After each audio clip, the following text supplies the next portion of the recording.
Você sabia que o diabo acredita mais em Deus do que você?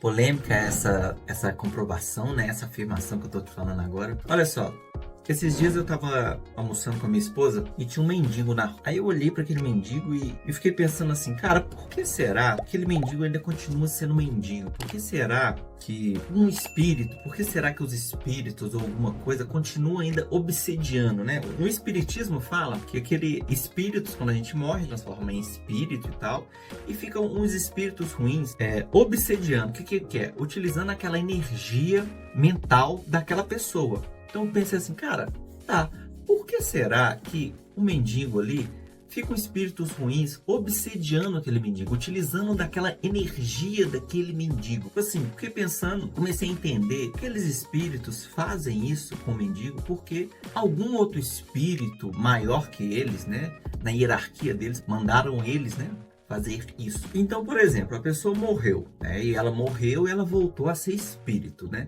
Não vou entrar no mérito de que se você acredita em espiritismo, religião, não vou entrar nesse mérito. Vamos, só pega a linha de raciocínio. Aquela pessoa, ela morreu, digamos que ele foi uma pessoa ruim aqui na Terra, digamos assim, e ela morreu, ela voltou a ser espírito.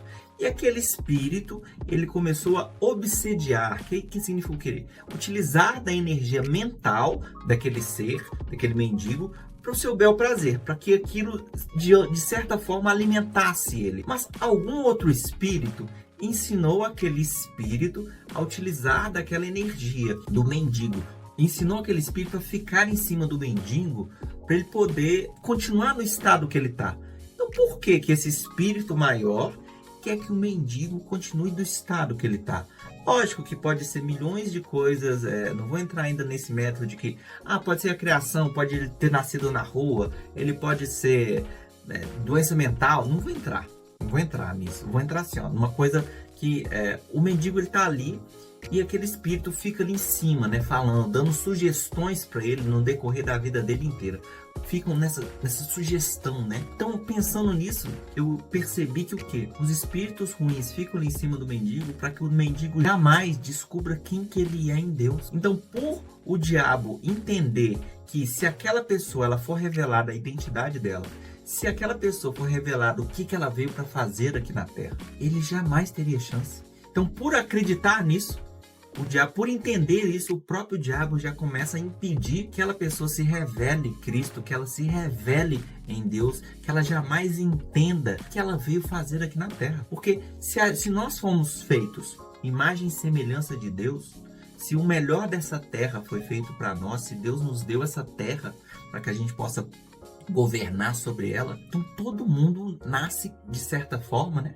Nasce ali para que isso seja, a glória do nosso Criador seja resplandecida naquela pessoa, né? Então a gente é como se fosse um espelho. Então as pessoas têm que olhar para a gente e ver o Criador, que olha para o mendigo e a gente vê outras coisas, a gente vê injustiça, a gente vê milhões de outras coisas. Por quê? Porque ele se tornou um espelho sujo. Por quê? Porque se tornou um espelho sujo? Porque espíritos, ou seja, escolhas dele próprio, fez com que ele achasse que ele é um espelho sujo, sabe? Então ele fica preso ali naquele mundo que ele vive, né? Porque o próprio diabo, né?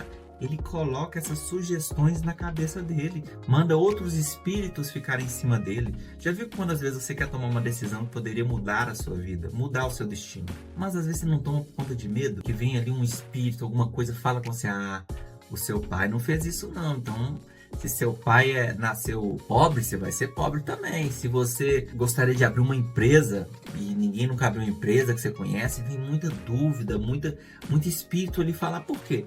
Porque se a gente nasceu para governar tudo, governar a terra, então o próprio diabo ele já impede que a gente governe primeiro a nós mesmos. Ele já coloca dúvida, ele coloca sugestões negativas em cima para que você nunca entenda quem que você é em Cristo. Porque se você entender, o reinado dele acaba. E eu falo reinado porque por mais que Deus já tenha definido, né, já está escrito, já que no final dos tempos Jesus vai voltar e vai governar tudo e vai dar tudo bem, nesse período aqui, enquanto você não resplandecer a glória, se você não está reinando, quem que está reinando? Se os filhos não estão reinando na Terra, quem que tá reinando então, né? Então eu resolvi gravar esse vídeo para que você entenda que você é a imagem e semelhança do Criador, que tudo que acontece na sua vida é para isso ser resplandecido, é para que você cada vez mais entenda sobre autogoverno, sobre transbordo, sobre aprender coisas novas, sobre tomar novas decisões. E muitas vezes os espíritos, eles impedem, espíritos ruins impedem a gente de tomar essas decisões. Então, se todo mundo nasceu para ser isso, você, me conta aqui, escreve aqui para mim nos comentários. Você já se tornou imagem e semelhança do Criador? Você já entendeu quem que você é? O que você pode fazer? Você já viu que às vezes quando você decide fazer algo, aquilo, de certa forma, aquilo acontece? Então, imagina se você vivesse uma vida sem medo. Como é que não seria essa vida? Qual decisão você teria tomado se você não tivesse medo? Imagina, escreve aqui para mim no comentário. Eu quero conversar sobre isso. Muito prazer, eu não me apresentei ainda, eu sou o Caio Chiaradia. Eu sou empreendedor e tenho uma agência de marketing digital. Larguei o CLT há anos, não para poder empreender em si, mas para poder tocar aquilo que mexia comigo, para poder libertar as pessoas. De si mesmo, muitas vezes, né? Eu acredito que na vida a gente passa muito mais tempo tendo que tirar coisas que colocaram na gente, crenças, objeções, coisas que não são nossas, que vieram de criação, da nossa cultura, do que a gente aprender de fato coisas novas, né? É como se a gente fosse nascer um espelho limpinho, mas aos poucos foram sujando esse espelho. Então a gente tem que passar a maioria do tempo desaprendendo coisas, do que necessariamente aprendendo coisas novas, entende? Então é isso que eu queria falar. Curta, compartilha esse conteúdo e tamo junto.